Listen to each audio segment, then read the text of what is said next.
Ça va un peu. Et là, nous vous parlons du monde réel, pas du monde imaginaire des évêques catholiques qui se sont encoquinés avec des forces obscures, lugubres, ténébreuses pour essayer de salir l'image de la Côte d'Ivoire. Je parle bien de l'Église catholique romaine de la Côte d'Ivoire.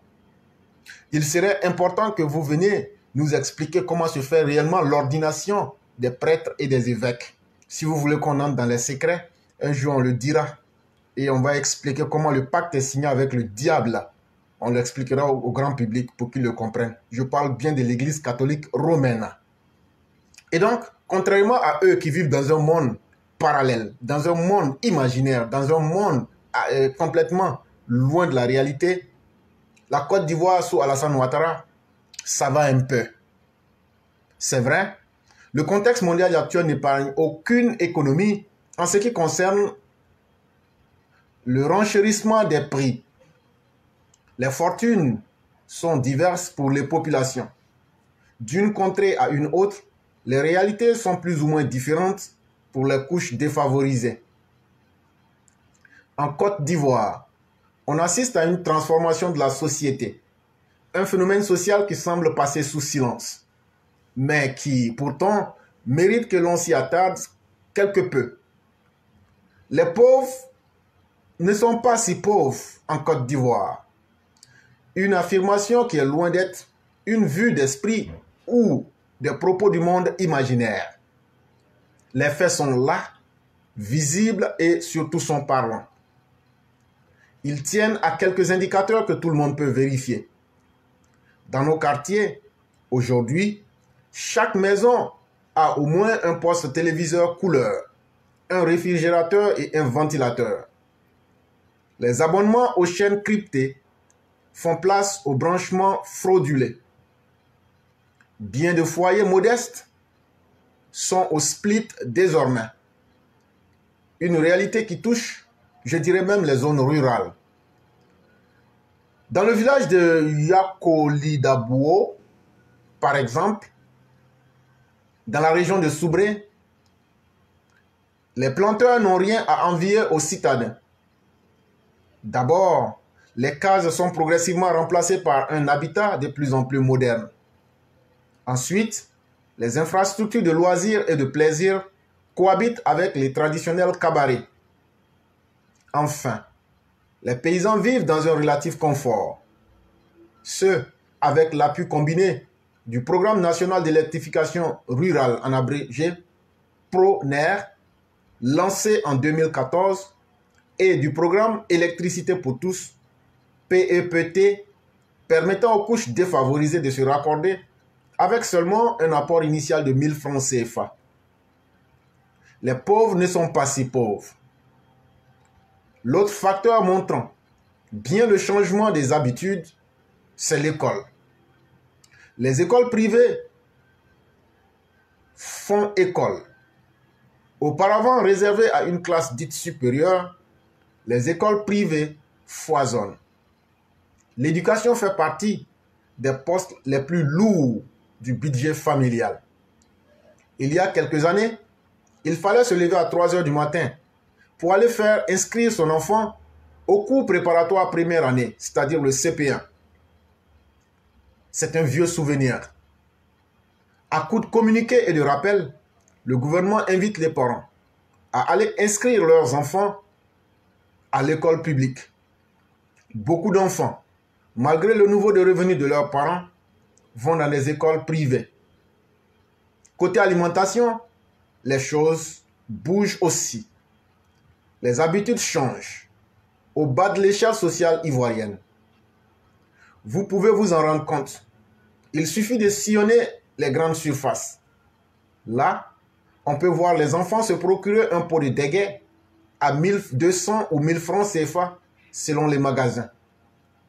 Prendre son déguet au marché ou au supermarché, alors qu'il n'y a pas longtemps, ce n'était qu'un coin de la rue dans le quartier que cet aliment à la louche était servi.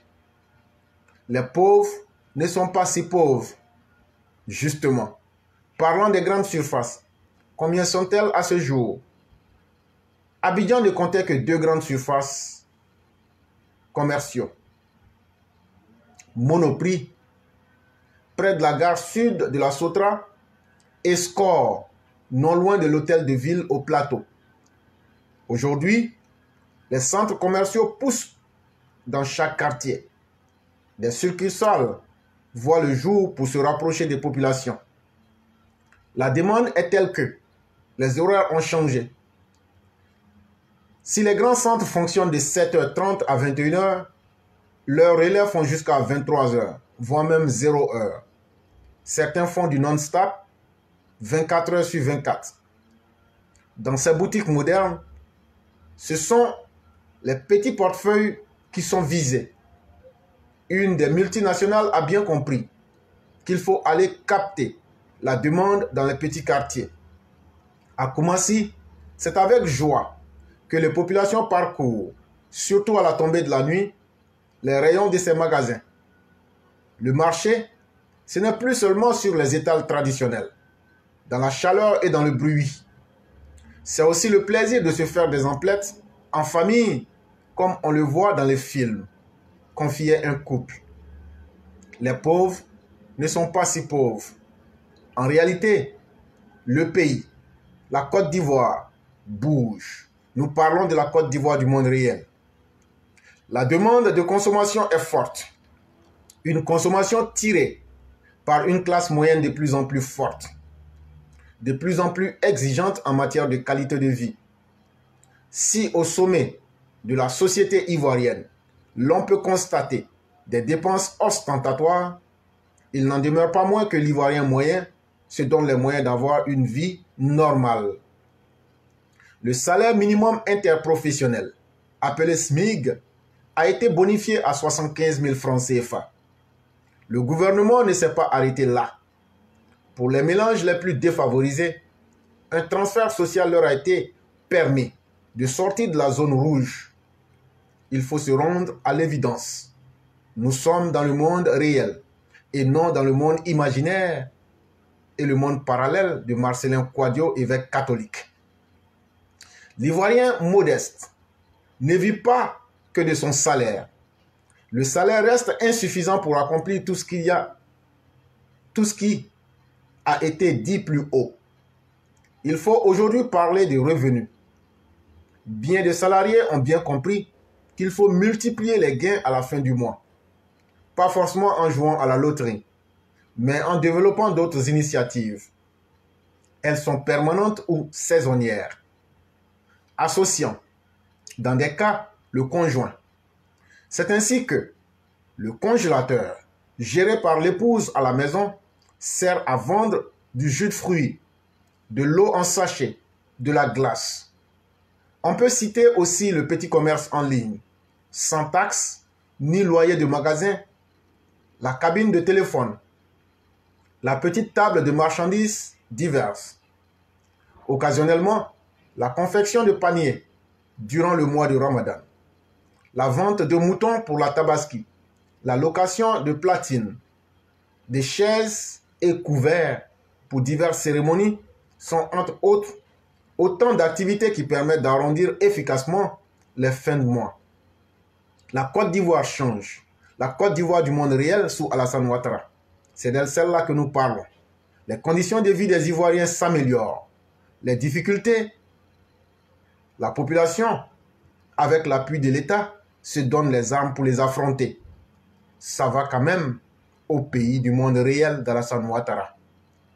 Nous sommes dans le monde réel et non le monde parallèle de l'évêque catholique Marcellin Kouadio. C'était un article tiré de fragmat.info que j'ai un peu changé pour donner un peu un ton. Et donc nous disons merci à nous-mêmes qui sommes des habitants du monde réel, parce que nous qui nous levons tous les jours pour nous battre, pour que le monde soit un endroit beaucoup meilleur, c'est de nous qu'il s'agit. Il ne s'agit pas de paresseux en soutane, des gens qui ont peur d'affronter la vraie vie, des gens qui n'ont même pas le courage d'affronter le mariage, quelqu'un qui est un indigent, un incapable, quelqu'un qui est un défaillant social, qui ne peut même pas affronter la réalité du mariage.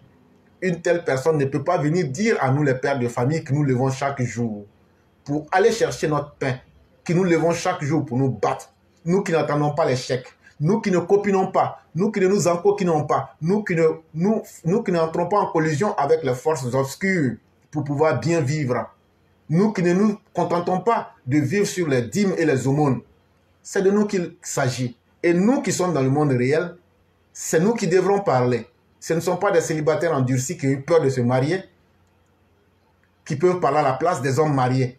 Ce ne sont pas des malhonnêtes cachés en soutane qui peuvent venir s'exhiber pour dire que le monde va mal en Côte d'Ivoire, alors que la réalité est en face de tous. Le monde va mal dans leur monde parallèle parce que les mallettes d'argent qui leur étaient distribuées gracieusement ne circulent plus. Et tout naturellement, le monde irait mal pour eux. Mais pour nous autres aujourd'hui, la redistribution des richesses, nous sommes très heureux qu'au lieu de prendre des milliards pour les donner à l'église catholique, avec des évêques en soutane sans slip en dessous, l'État de la Côte d'Ivoire aujourd'hui prend ces sommes-là, les divise à raison de 12 000 francs par mois et les donne aux familles les plus défavorisées. C'est ça le monde réel d'Alassane Ouattara. Et ce monde-là, c'est ce que nous préférons. Quand on voit aujourd'hui les routes qui poussent, quand on voit aujourd'hui les écoles qui sortent, quand on voit aujourd'hui les universités, quand on voit aujourd'hui la transformation structurelle même de la vie des Ivoiriens, quand on voit aujourd'hui la joie que le monde rural a, que dans les villages aujourd'hui n'ont rien à vivre aux villes, c'est ça le monde réel. Et c'est ça le monde du travail. Et c'est ça le monde de la réalité. Et c'est de cette Côte d'Ivoire-là que nous parlons, et non de la Côte d'Ivoire des paresseux qui, ne pouvant plus rien faire de leur vie, vont se cacher derrière les religions, comme Marcelin Kouadio, l'évêque des Dalois.